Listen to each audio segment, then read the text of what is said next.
उत्तराखंड विधानसभा के चुनाव नजदीक हैं। 6 महीने बाद ही उत्तराखंड में विधानसभा चुनाव का बिगुल बज सकता है। तो क्या उत्तराखंड बीजेपी के अंदर सब कुछ ठीक नहीं चल रहा है?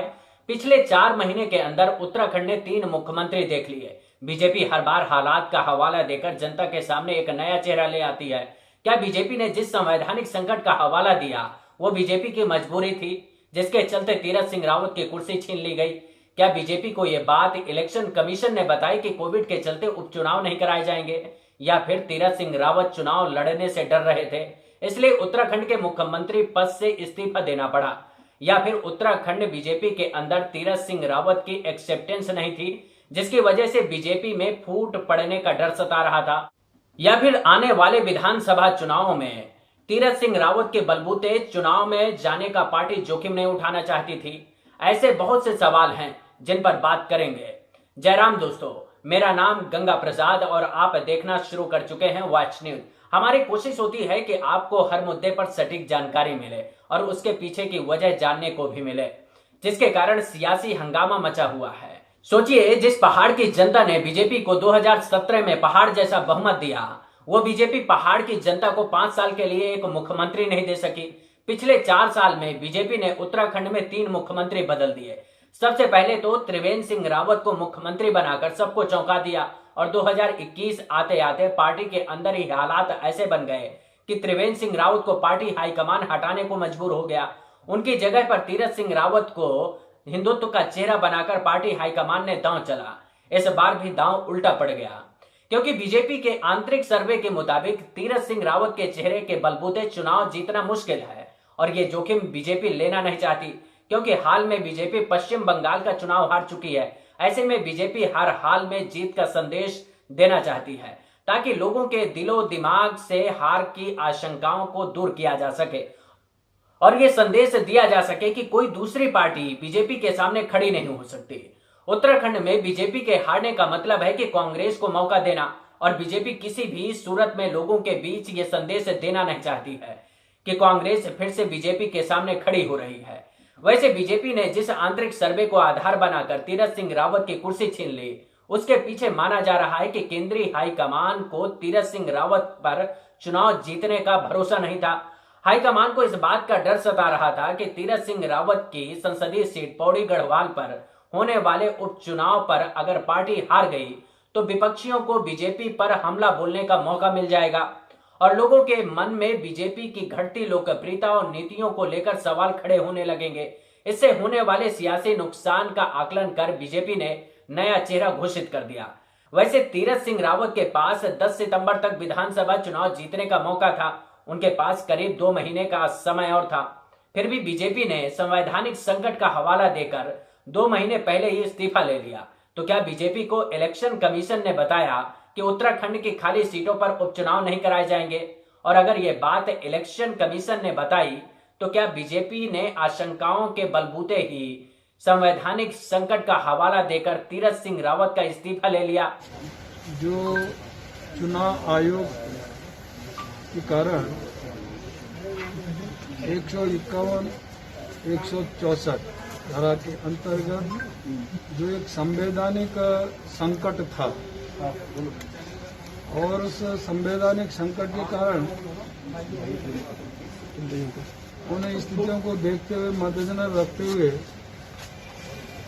मैंने अपना इस्तीफा मुख्यमंत्री पद से देना उचित समझा, क्योंकि इससे पहले ओडिशा, नागालैंड और कुछ राज्यों में ऐसी स्थितियों में उपचुनाव हुए हैं, तो फिर उत्तराखंड में भी उपचुनाव हो सकते थे। लेकिन बीजेपी ने असल में संवैधानिक संकट का बहाना बनाकर तीरथ सिंह को हटाने का रास्ता साफ किया है ताकि विधायकों की नाराजगी को कम किया जा सके, क्योंकि त्रिवेंद्र सिंह रावत को हटाकर बीजेपी ने एक सांसद को मुख्यमंत्री बना दिया, जिससे विधायकों के बीच अंदर खाने नाराजगी थी। यही कारण है कि नए मुख्यमंत्री का चुनाव भी पार्टी ने विधायकों के बीच से किया है। वैसे संविधान के representation of the people act 1951 के मुताबिक इलेक्शन कमीशन को खाली पड़ी किसी भी सीट पर 6 महीने के अंदर चुनाव कराना होता है। इस पर इलेक्शन कमीशन को सफाई देनी चाहिए कि क्या वो उपचुनाव कराने में सक्षम नहीं है, क्योंकि बीजेपी ने इसी आशंका को आधार बनाकर तीरथ सिंह रावत का इस्तीफा ले लिया। इसके साथ ही बताना चाहिए कि पश्चिम बंगाल, केरल, तमिलनाडु, असम और पुडुचेरी की खाली सीटों पर उपचुनाव कब कराए जाएंगे, क्योंकि बीजेपी ने संवैधानिक संकट का हवाला देकर अपने मुख्यमंत्री का इस्तीफा लेकर उपचुनाव को टालने की आशंकाओं को बल देने का काम किया है। जबकि इस फैसले के पीछे माना जा रहा है कि तीरथ सिंह रावत तब चूक गए जब उनको सल्ट सीट पर हुए उपचुनाव से विधानसभा जाने का मौका मिला था, लेकिन उन्होंने इस मौके को गंवा दिया क्योंकि उनको सल्ट सीट से हारने का डर था। इस दौरान गंगोत्री और हल्द्वानी सीट भी खाली हो गई जहां उपचुनाव होना है। उनमें से तीरथ सिंह रावत के गंगोत्री सीट से चुनाव लड़ने की अटकलें थीं, जिसके सामने आम आदमी पार्टी ताल ठोक रही थी। लेकिन खबर है कि इस सीट से भी तीरथ सिंह रावत चुनाव नहीं लड़ना चाहते थे क्योंकि उनको हार का डर सता रहा था। खबरों के मुताबिक मार्च में जब उत्तराखंड के मुख्यमंत्री पद पर त्रिवेंद्र सिंह रावत की जगह तीरथ सिंह रावत को लाया गया, तब सीटों की अदला बदली की बात सामने आई थी। तीरथ सिंह रावत की संसदीय सीट पौड़ी गढ़वाल से पूर्व सीएम त्रिवेंद्र सिंह रावत को चुनाव लड़ाया जाना था और त्रिवेंद्र सिंह की विधानसभा सीट डोईवाल से तीरथ सिंह को चुनाव लड़ाना था, लेकिन वो भी नहीं हो पाया क्योंकि इस बात का डर सता रहा था कि कहीं त्रिवेंद्र सिंह रावत के समर्थक भीतर घात न कर जाएं और वो हार जाएं, जिससे मुख्यमंत्री की कुर्सी के छिन जाने का डर सता रहा था और पार्टी के अंदर ही तीरथ सिंह रावत के खिलाफ बगावत हो सकती थी।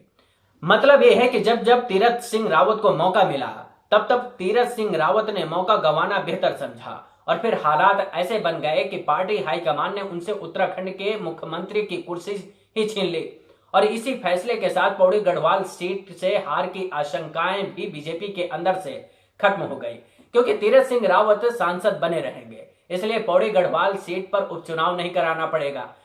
वैसे बीजेपी हवाला दे रही है कि उत्तराखंड विधानसभा चुनाव के लिए 1 साल से कम का वक्त बचा है। ऐसे में आशंका इस बात को लेकर है कि निर्वाचन आयोग उत्तराखंड की खाली पड़ी सीटों पर उपचुनाव कराने का फैसला ही ना ले, जिससे तीरथ सिंह रावत को किसी भी हाल में हटाना बीजेपी की मजबूरी बन जाती। ऐसे में बीजेपी ने पहले ही मुख्यमंत्री को हटाकर नए चेहरे पुष्कर सिंह धामी को जनता के सामने ले आई। 23 मार्च 2022 तक उत्तराखंड में बीजेपी सरकार रह सकती है। इसके आगे या तो चुनी हुई सरकार उत्तराखंड को चलाएगी या फिर राष्ट्रपति शासन लगाया जा सकता है। यह भी हो सकता है कि बीजेपी पुष्कर सिंह धामी को अगले 6 महीने तक मुख्यमंत्री का चेहरा बनाकर रखे और फिर विधानसभा को भंग कर चुनाव मैदान में उतर जाए। इस बात की आशंका जताई जा रही है, लेकिन सवाल इस बात को लेकर है कि उत्तराखंड बीजेपी के कोर नेता और दूसरी पार्टियों से आए नेताओं की नजर मुख्यमंत्री की कुर्सी पर है। तो क्या पुष्कर सिंह धामी के आने के बाद कुर्सी की लड़ाई पार्टी के अंदर खत्म हो जाएगी? बैठक शुरू की। यशपाल आर्य के घर में 3 मंत्री पहुंचे, सुबोध उनियाल के घर में 2 मंत्री पहुंचे और इसके बाद सतपाल महाराज के घर पे 2 मंत्री पहुंचे और खुद मुख्यमंत्री के लिए जो मनोनीत हुए पुष्कर सिंह धामी, इनको भी मुख्यमंत्री के मनोनयन के बाद सतपाल महाराज के घर पहुंचना पड़ा। तो ये अपने आप में एक बड़ी सूचना है, क्योंकि मुख्यमंत्री मनोनयन के बाद अगर बात करें तो अमूमन इस तरीके से किसी मंत्री के घर न जाते, लेकिन सतपाल महाराज इस तरीके से सुबह से नाराज बताया जा रहा है। क्या गारंटी है कि पुष्कर सिंह धामी सबको साथ लेकर चल पाएंगे और 2022 में होने वाले विधानसभा चुनाव में उनके ही चेहरे पर आगे आकर बीजेपी चुनाव लड़ेगी? यह कहना थोड़ा सा मुश्किल है, क्योंकि बीजेपी ने जिस तरह से मुख्यमंत्री के चेहरे बदले हैं उससे तो यही लगता है कि बीजेपी 2022 चुनाव तक सिर्फ समय काटना चाहती है और बाद में बिना मुख्यमंत्री का चेहरा घोषित किए चुनाव मैदान में चली जाएगी। वैसे उत्तराखंड जब से राज्य बना है तब से लेकर अब तक करीब 11 मुख्यमंत्री उत्तराखंड देख चुका। इसका मतलब यह है कि हर 2 साल में उत्तराखंड ने एक नया मुख्यमंत्री देखा है। एक बात तो साफ है कि जिस तरह से उत्तराखंड बीजेपी के अंदर कुर्सी को लेकर सियासी लड़ाई देखने को मिल रही है, उससे अंदाजा लगाया जा सकता है कि बीजेपी को उत्तराखंड में हार का डर सता रहा है। इसलिए केंद्रीय नेतृत्व बगावती सुरों के पर काटने की हर संभव कोशिश कर रहा है ताकि लोगों के बीच बीजेपी के अंदर की कलह सामने ना आ सके, जिसका खामियाजा बीजेपी को भुगतना पड़ सकता है। वैसे अभी तो मुख्यमंत्री का चेहरा बदला जा रहा है, लेकिन आने वाले समय में सियासत किस करवट बैठेगी ये देखना दिलचस्प होगा, क्योंकि दल बदल की वो तस्वीर भी दिखाई देगी जब जमीनी हकीकत को राजनेता चश्मा उतार कर देखेंगे कि असल में जनता किसके साथ जाने को तैयार है। इस वीडियो में इतना ही, लेकिन चैनल को सब्सक्राइब करना, लाइक करना और आप क्या सोचते हैं इस बात की जानकारी देना मत भूलेगा, ताकि आपकी जमीन की हकीकत की तस्वीर समझने का मौका हमको भी मिल सके। असल में उत्तराखंड के लोग क्या सोचते हैं और आने वाले समय में किसके साथ जाने की तैयारी कर रहे हैं, ये बात अगर बताएंगे तो अच्छा रहेगा। नमस्कार।